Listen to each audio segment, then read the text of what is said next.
Hello my crafty friends. I'm going to be using these flashcards to make some index cards. This is a very similar process to the one that I uploaded yesterday with the vintage index cards. In this one though, I'm going to be using some blues and greens, not so much the browns and rusts that I used, and a bit more of a modern feel. So I'm going to start by colouring the cards first. I'm using my inks again. So I'm just putting a little bit of ink onto the acrylic block, spraying some water and then just dabbing the card onto the wet areas to pick up the colour.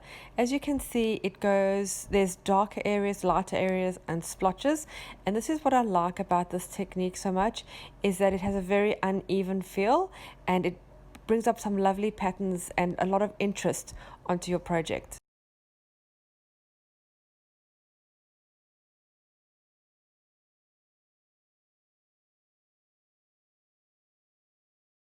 I'm now adding my second color.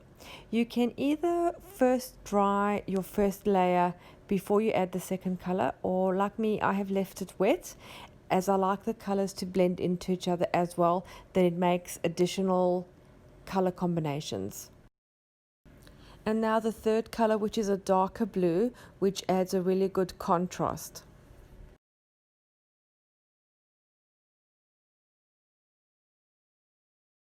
Although I'm only embellishing the one side of the card, I am going to color the lined side, as I'll use that side for journaling, and I don't want it plain. So I just put a few splotches of the color too, and I do a bit of spray with the water just to make it lighter, and then I just dab the excess off with the tissue. I'm splashing plain water with a paintbrush onto the cards now, and I leave it for a few seconds, and then I just dab it with the tissue, and some of the color actually lifts off and leaves some of the areas a little lighter.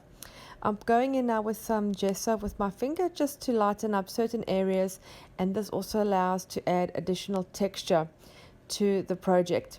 I'm using a piece of cardboard to also scrape the gesso on in sort of lines, and I do like the effect this leaves, and it makes like uneven areas and makes a lot of different layers into your background.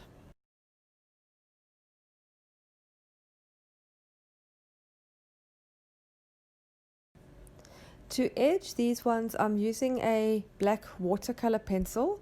I'm just dabbing the nib of it into some water, and then I'm just going around the edge of the card. Now I don't want this neat and tidy. I do like it some areas thicker and some areas thinner, and then I smudge some of it with my fingers sometimes, but I just do it very, very quickly and very, very rough, and I like the overall look, and it sort of just finishes off and frames the card. For the back side, I'm using a black fine liner pen to do a similar effect, but I'm not going right on the edges. This one's a little bit in, and every now and then I'm doing a bit of a squiggle too, just to add a little bit of extra interest and something a little different. I'm doing some stamping. I'm using my very well-loved vintage script acrylic stamp with some black ink, and just adding a little bit here and there. Now we're going to start with the embellishments. So as a focal point, I'm going to use those two little vintage girls dressed like fairies with a little crown. I do love them. I think they're really, really cute. So they're going to be my focal point.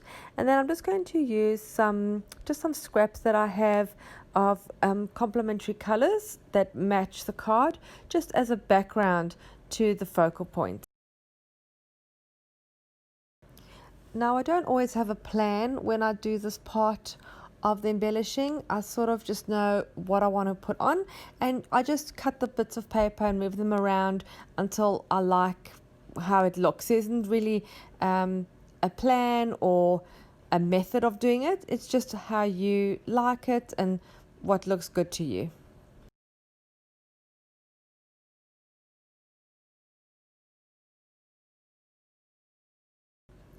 I have these little dictionary words that I've cut out. They're actually from a 12-inch by 12-inch Craft cardstock. It's a double-sided cardstock, and the one side is just got a full list of all different words with dictionary meanings. So I've just cut two of those and I'm going to add them onto the card. I've also added some black string. It's just cotton or thread from the sewing machine that I've scrumpled up and put just behind where I'm putting the wording.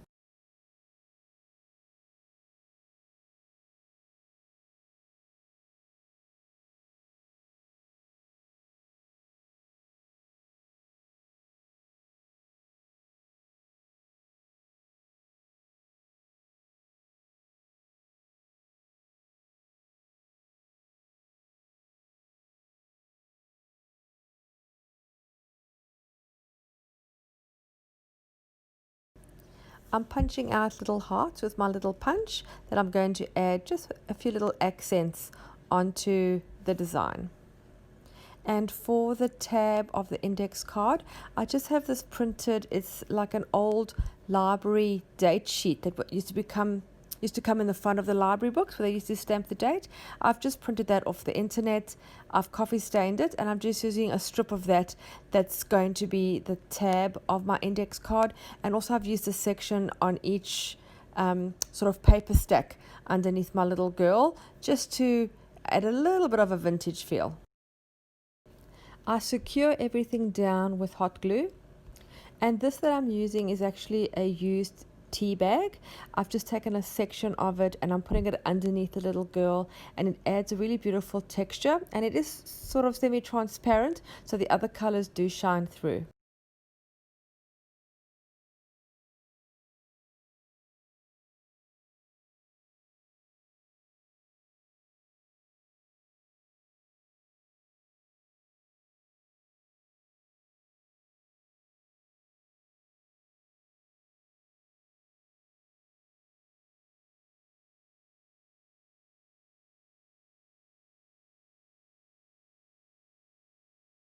If you don't have a flash card to use for this project, it doesn't matter. You could use just a piece of cardstock. You could also use a plain card that you can alter, or just make it as an ATC. I've just used these because I found them really cheap in the supermarket, and I bought a whole stack, and I wanted to use them as journaling cards in my projects because they have the lines on the one side, but you really could use anything. And you could also use this technique and method maybe for a junk journal page or an art journaling page. It really isn't limited just to this.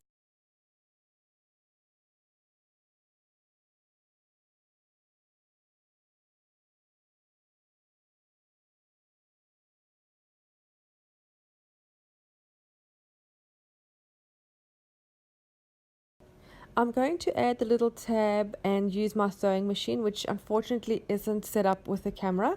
But as you can see, I've just stitched it with some zigzag and straight a couple of times over the little tab. And there you go, the little cards are ready to be used.